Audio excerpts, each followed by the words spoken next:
আসসালামু আলাইকুম। আমি সাইমা রহমান তুলি, নবাবগঞ্জ ললিত কলা একাডেমি নাফার সাধারণ সম্পাদক এবং ইনভিশন অ্যাকশন রিওয়ার্ড অ্যাসেট ইআরআর প্রতিষ্ঠাতা সভাপতি। আমাদের দুটো প্রতিষ্ঠান নাফা এবং ইআরআ। নাফার কাজ হচ্ছে মানবিক মানুষ এবং শিল্পী হিসেবে শিশু কিশোরদের গড়ে তোলা। এখানে আমরা যে কেবল নাচ গান অভিনয় আবৃত্তি এসব শেখাই সেটা না, আমরা সুন্দর হাতের লেখা শেখাচ্ছি, ইংলিশ স্পিকিং, ইংলিশ লার্নিং এইসব শেখাচ্ছি। গ্রামে যারা কাজ করে তারা কিন্তু কখনো মেইনস্ট্রিম মিডিয়ার কাছে ফোকাস হয় না, কখনোই না। কেননা তারা খুব বেশি ঢাকা কেন্দ্রিক এবং কোন সেলিব্রিটিটা কি করলো সেটা তাদের কাছে অনেক বেশি ফোকাস থাকে। সেখানে পত্রিকার পাতায় কিংবা কোনো চ্যানেলে গ্রামে কোন সংগঠন কি করছে, গ্রামের শিশুরা কিভাবে বেড়ে উঠছে, গ্রামে কি করছে সেগুলো জানার দেশবাসীর আসলে সেইভাবে সুযোগটা হয়ে ওঠে না। আমি খুবই ইউটিউবকে গুরুত্ব দিই এই কারণে যে ইউটিউবের কারণে অনেকে হচ্ছে গায়ক গায়িকা নৃত্যশিল্পী হয়ে উঠতে পেরেছে, অভিনেত্রী হয়ে উঠতে পেরেছে, অভিনয় শিল্পী হয়ে উঠতে পেরেছেন। কেন?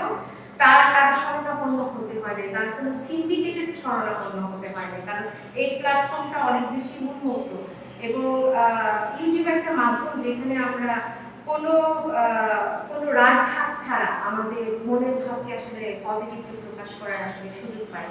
আর যারা নেগেটিভিটি ছড়ায় তাদের বিষয়টা তো অনৈতিক, সেটা বলে আসলে শেষ করা যাবে না, সেটা কখনোই সাপোর্ট করি না। যেটা হচ্ছে আমাদের খুব একটা সুন্দর উদাহরণ আছে আমাদের নাফায়, আমাদের নাফার ছাত্র অরুণ এবং তার ইউটিউব চ্যানেল রোমিও ব্রাদার্স খুব জনপ্রিয় এবং ওরা খুব ভালো করছে। তো আমি সবাইকে আহ্বান জানাবো যে ইউটিউব প্ল্যাটফর্মটাকে খুব সুন্দরভাবে প্রোডাক্টিভভাবে কাজে লাগাতে এবং সেটা যেন আমাদের দেশের সংস্কৃতিকে তুলে ধরে। আর মেইনস্ট্রিম মিডিয়ার কথা তো বললাম, সেটা আসলে আমাদের যারা আমরা গ্রামে কাজ করি, আমি গতকালকে একজনের সাথে পরিচিত হয়েছিলাম, কুষ্টিয়াতে শিশু কিশোরদের নিয়ে কাজ করে। তো এইরকম অসংখ্য সংগঠন রয়েছে আমাদের মতো যারা হচ্ছে কখনো জানতে পারে না সারা বাংলাদেশে আসলে গ্রামের দিকে অনেক সুন্দর সংস্কৃতি চর্চা হয়। তো ওই দুঃখ প্রকাশ করে আসলে লাভ নাই, আমরা আমাদের মতো কাজ করে যাব, কিন্তু আমাদের তো দায়িত্ব নিতে হবে। আমরা যেখানে যে জন্মগ্রহণ করেছি সেই জায়গার সংস্কৃতিকে তুলে ধরা, বাংলাদেশে সুনাগরিক হিসেবে শিশুদের গড়ে তোলা এবং যে মেয়েরা আছে তাদেরকে মোটিভেশন দেওয়া, আত্মবিশ্বাসী হিসেবে গড়ে তোলা যে ওরা পারবে কাজ করতে। তো সেই চিন্তাধারা থেকেই আমি আমার গ্রামের জন্য কাজ করি। কিন্তু যে প্রশ্নটা আপনি আমাকে করেছেন যে গ্রামে কাজ করার প্রতিবন্ধকতা এবং কি প্রত্যাশা করে, গ্রামে কাজ করার অনেক রকম প্রতিবন্ধকতা, অনেকেই কোঅপারেট করে না, কিন্তু আবার অনেকেই করে, কারণ কেউ কেউ তো চায় তাদের সন্তান একজন সুনাগরিক হিসেবে গড়ে উঠুক এবং ভবিষ্যতে দক্ষ লিডারশিপের জায়গায় যায়।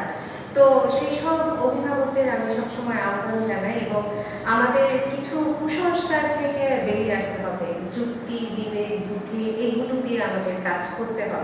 এই যে অপসংস্কৃতিগুলো আমাদের মাঝে, যুক্তিহীনতা কুসংস্কারগুলো ঢুকে যাচ্ছে, সেগুলো আসলে শিক্ষার অভাবে, সেই জন্য আমাদেরকে আসলে মানবিকতায় ফোকাস করতে হবে। আমার সন্তানকে আমাকে শেখাতে হবে যে যুক্তি কোথায়, মানবিকতা কোথায়, আমার সবাইকে ভালোবাসতে হবে, ঘৃণা ছড়ালে হবে না। আমাদের কিন্তু বাংলাদেশের সংস্কৃতি গড়ে উঠেছে পারিবারিক কেন্দ্রিক, পরিবারই হচ্ছে আমাদের প্রধান শিক্ষার জায়গা। এবং বটগাছের কথা বলি, আমাদের বাংলা সংস্কৃতিটা ওই বটগাছের ছায়া কেন্দ্রিক। আমরা দেখেছি যে আমাদের যে গ্রামের মেলাগুলো হয় সেটা কিন্তু ওই বটগাছের নিচে বাউল গান করে এবং অনেক রকমের পসরার দোকান বসে, তারপরেই কিন্তু একটা মেলা হয়। মেলা কিন্তু বাংলাদেশের সংস্কৃতির একটা বিশাল অংশ। তো সংস্কৃতি চর্চার গুরুত্ব সবসময় আমি বলবো যে যারা স্মার্ট অভিভাবক তার সন্তানদের কিন্তু সবসময় সংস্কৃতি চর্চা করে। আর আরেকটা বিষয় না বললেই না, সেটা হচ্ছে যে আমরা যারা গ্রামে কাজ করি আমরা কিন্তু মেইন স্ট্রিম মিডিয়ার কাছে কখনো ফোকাস থাকি না যে আমরা গ্রামে কী কাজ করছি। আমি গতকালকেও একজনকে দেখেছি, তারা কুষ্টিয়াতে কাজ করে শিশু কিশোরদের নিয়ে। তো যখন আমাদের মেইন স্ট্রিম মিডিয়াগুলো এইসব কাজকে তুলে ধরতো, যদি যে গ্রামের শিশুরা কী করে, গ্রামের প্রতিষ্ঠানগুলো কী করে, তাহলে কিন্তু অপসংস্কৃতি এভাবে ছড়াতো না।